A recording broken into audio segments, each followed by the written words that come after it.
This channel does not promote any violent, harmful, or illegal activities. All content provided by this channel is meant for an educational purpose only.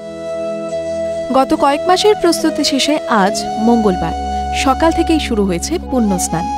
মকর সংক্রান্তির ভোর থেকেই ঘাটে ঘাটে বাড়ছে ভিড়। আজ অর্থাৎ মঙ্গলবার পৌষ মাসের শেষ দিন, মকর সংক্রান্তি। দিনটি পালিত হচ্ছে গোটা দেশ জুড়ে। প্রয়াগ থেকে গঙ্গাসাগর সর্বত্র পুণ্যার্থীর ভিড়। গঙ্গা স্নান শুরু হয়েছে ভোর থেকেই। গঙ্গা স্নানে ভিড় বেড়েছে গঙ্গাসাগরে।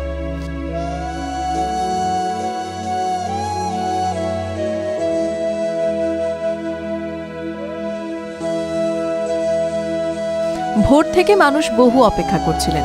নির্দিষ্ট করে রাখা জায়গায় এই দিন ডুব দিয়ে স্নান করেন তারা। রথে করে বিভিন্ন আখড়ার মহামণ্ডলেশ্বররা শাহী স্নান করেন সকালে। এই স্নান শেষ হওয়ার পরই সাধারণ মানুষ স্নান শুরু করেন। এটাই কুম্ভের রীতি।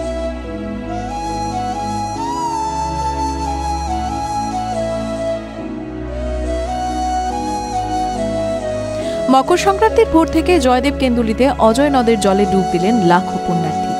এর সঙ্গে প্রায় ৪০০ বছরের প্রাচীন কেন্দুলির জয়দেবের মেলায় ভিড়।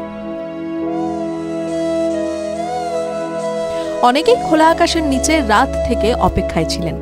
মধ্যরাত থেকে রঙিন আলোয় সেজে ওঠা সাগর মেলায় ১ থেকে ৬ নম্বর স্নানঘাট জুড়ে ভিড় চোখে পড়ার মতো।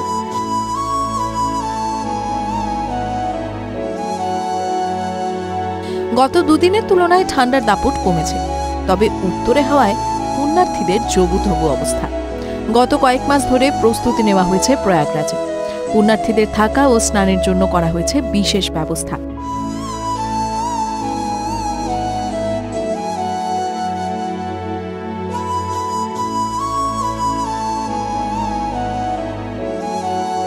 বাবুঘাটে এদিন ভিড় চোখে পড়ার মতো।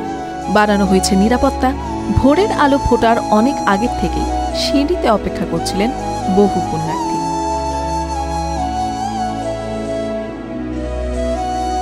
টিভি9 বাংলা ডিজিটাল।